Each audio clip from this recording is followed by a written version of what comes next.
नमस्कार, आप देख रहे हैं BMW न्यूज बिहार और मैं हूं आपकी होस्ट अंजलि। जमीन दिखाकर ठग लिए गए रुपए, अब लगा रहे हैं गुहार।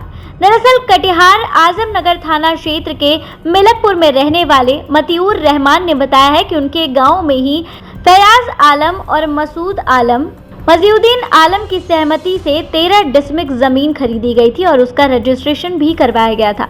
इसके एवज में मतियूर रहमान ने सातों भाइयों को 8,25,000 रुपए दिए थे, लेकिन जब मोटेशन करने पहुंचे तो उन्हें रिजेक्ट कर दिया गया। पता चला है कि इन सातों भाइयों के पिता की बहन के हिस्से में यह जमीन थी, जो उन्होंने पहले से ही किसी और को बेच दी थी। जब मतियूर रहमान ने फैयाज आलम और उनके भाई को यह बात बताई तो पहले उन्होंने पैसा वापस करने का आश्वासन दिया, लेकिन उसके बाद वह पलट गए। पीड़ित ने बताया है कि इस मामले को लेकर कई बार स्थानीय स्तर पर भी पंचायत की गई है और पंचायत में भी सभी भाइयों ने पैसा वापस करने का आश्वासन दिया है। इसके अलावा जब पंचायत स्तर पर पैसा वापस नहीं दिया गया तो पीड़ितों द्वारा इसकी जानकारी बाइसोनी अनुमंडल के डीएसपी को भी दी गई, जिस पर बाइसोनी अनुमंडल के डीएसपी के मौजूदगी में सभी भाइयों ने पैसा वापस देने की बात स्वीकार किया। मगर अब आलम यह है कि पीड़ित जब अपना पैसा मांगने पहुंचे तो उनके साथ मारपीट की गई और उन्हें जान से मारने की धमकी दी गई है। मतियूर रहमान ने कटिहार डीएसपी जितेंद्र कुमार से इस मामले की कार्रवाई करते हुए पैसा वापस देने की मांग की है। इस धोखाधड़ी पर कार्रवाई करने की मांग की है। साथ ही पीड़ित ने कहा है और बीते काफी दिनों से उन्हें जान से मारने की धमकी दी जा रही है, जिससे वह काफी चिंतित है और पूरा परिवार दहशत में है। मामला है कि सर, मेरा नाम मतियूर रहमान है। हम मलिकपुर के रहने वाले हैं। मलिकपुर गांव के थाना आजमनगर, थाना नंबर 404 है। और हम जिस पार्टी से ज़मीन लिए थे, वो ज़मीन लेने से पहले उनसे सारी बात हमने कील कर लिए थे कि वो मुझे ज़मीन जो है कि अपना बातों पे 10 आदमी के सामने कहा कि मेरा ज़मीन ठीक ठाक है, आप ज़मीन ले लो। अगर ज़मीन में कोई बाबत होगी, कोई विवाद होगी तो मैं आपसे लड़ के झगड़ के, जिसके ज़मीन के अंदर कोई बाबत होगी, मैं लड़ के झगड़ के आपके नाम से ज़मीन करवा के रहेंगे और केस मुकदमा जो भी लड़ना होगा तो हम लड़ेंगे। आपको उसमें कोई टेंशन नहीं है, मेरा ज़मीन फ्रेश है, आप ले लो। तो हम उसके कहने के हिसाब से ज़मीन लिए और ज़मीन लेने के बाद जब रजिस्ट्री हुई, हम 4 आदमी के सामने पैसे भी दिए। उसके दरवाजा में घर में ले आके गिन के पैसे 8,25,500 रुपये। मेरे पास गवाह भी है, जिसके सामने पैसा दिए हैं, पैसे गिना है। उन लोग 7 भाई हिस्सेदार हैं, फैयाज आलम, मशहूद आलम, अशाद आलम, अशलुन, उसका बाप का नाम है बदीरुद्दीन और मलिकपुर के रहने वाले हैं। और दूसरा भाई का नाम है एक मकीमुद्दीन, जियाउद्दीन हक और मजीउद्दीन। अब क्या हुआ? अब ये हुआ कि मैंने पंचायती रखे। जब मेरी क्या करें कि ये ज़मीन रजिस्ट्री हो गई। रजिस्ट्री होने के बाद जब मोडिशन में हम ज़मीन डाले तो मोडिशन से रिजर्व हो गया ज़मीन मेरा। कहने लगा कि ज़मीन उन्होंने आपको 420 करके बेचा है और उनके पास कोई प्रूफ नहीं है, ज़मीन गलत बेचा है, तो आपका इसलिए मोडिशन नहीं हुआ, आपका मोडिशन रिग हो गया।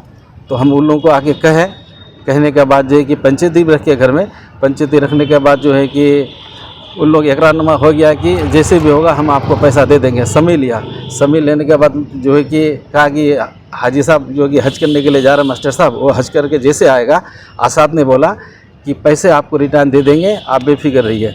क्योंकि मुझसे अकाउंट नंबर भी मांगा, सारा कुछ मांगा, मगर वो आने के बाद जब हम पंचायती रखे तो इनकार चले गया कि ये आदमी पागल है, आपको पैसा। और हमने फिर बहुत बार जो कि उसको रिक्वेस्ट किए पैसे के लिए, वो लोग बिल्कुल इनकार गया। तो हम जो कि आजमनगर जनता दरबार में बात रखे, वहाँ पे जो है कि सबको बुलाया गया, हम भी गए और वहाँ सीओ साहब ने कहा कि आप अपना कागज़ निकालो। जब हम डॉक्यूमेंट निकाले तो उससे पूछा गया तो सीधा मुझसे यही कहने लगा कि ज़मीन हम बेच दिए हैं, वो जाने, उनका काम जाने, हम कुछ नहीं कर सकते हैं।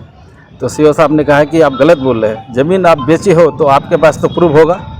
तो वहाँ तो प्रूफ कुछ नहीं उन्होंने साबित कर पाया। तो उन्होंने कहा कि जो करना हो आप कर लो।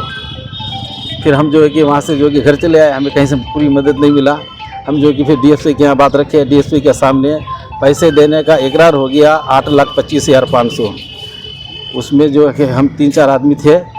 तो डीएसपी ने कहा कि आप एक काम करो, 16 तारीख का टाइम रखा गया है, दोनों पार्टी आओ और किस तरह से कब पैसा दोगे। तो वो बात कहने के बाद हम आगे घर उठ के और डीएसपी ने भी हमको घर भेज दिया। 100 लोग जब पहुँचे तो 100 लोग हमको रिपोर्ट ये मिला कि कि आपको जो उखाड़ना है उखाड़ लेना, जो करना है कर लेना, हम कैसे लड़के पैसा देंगे। तो सर हम बहुत बड़ा मजबूर है, परेशान हालत में है। थाना की आवेदन दिए आप? हाँ, आज नगर में आवेदन दे दी है, वैसे केस बनाया ना मेरा। केस दर्ज हो गया? हाँ, केस दर्ज हो गया। अब क्या हो रहा है? अब ये हो रहा है कि हम पैसे जब मेरा वहाँ ये डीएसपी साहब के डीएसपी के यहाँ के पैसा देने का इकरार हुआ तो वहाँ हमें पैसे नहीं मिला, हम रिटर्न हो गए। तो हम जो है कि यहाँ कटिहार जो है कि क्या करें कि एसपी के यहाँ आए हैं कि सर मेरा ये जो है कि अन्याय, ये इसका मुझे जो है कि ये अन्याय मिलना चाहिए। ये हमें जो है कि बार बार टॉर्चर कर रहा है, मारने धमकाने का। हम घर उल्टा धमकी भी दे रहा है? उल्टा धमकी भी दे रहा है मुझे, और जो कह रहा है कि जो करना हो कर लो आप। अच्छा, तो इसलिए अभी आरोपी लोग क्या नहीं गिरफ्तार? आरोपी लोग अभी तक गिरफ्तार नहीं हुआ है। वहाँ का जो है कि आपका आजम नगर थाना का क्या आईओ जो है उसको हमने पूछे तो कह रहे हैं कि कुछ नहीं होगा, आपको जो करना है कर लो, हम कुछ नहीं कर सकते हैं। तो इसलिए कि हम जो है कि आगे आप क्या चाहते हैं? हम चाहते हैं कि हमको न्याय मिले और जो पैसा हमसे लिया है हमें वापस दे, वो अपना जमीन हमसे रजिस्ट्री करके ले। इस खबर पे आपकी क्या कुछ राय है, हमें कमेंट बॉक्स में जरूर बताएं और अन्य खबरों के लिए देखते रहें BMW न्यूज बिहार। धन्यवाद। तमसोमा ज्योतिर्गमय गुरुकुल शिक्षा मंदिर संस्थान के साथ बनाए अपना भविष्य। रेगुलर और प्रोफेशनल कोर्सेज, सेकेंडरी और senior secondary courses, law, teachers training courses, pharmacy and nursing के साथ पैरामेडिकल में डायरेक्ट एडमिशन पाए। वेबसाइट विजिट करें या दिए गए नंबर पर कॉल करें। हमारा पता है गुरुकुल शिक्षा मंदिर संस्थान, कल्याण चौक, DS कॉलेज रोड, कटिहार। हमारा वीडियो अगर आपको अच्छा लगा हो तो आप हमारे वीडियो को शेयर करें, लाइक करें, हमारे चैनल को सब्सक्राइब जरूर करें। धन्यवाद।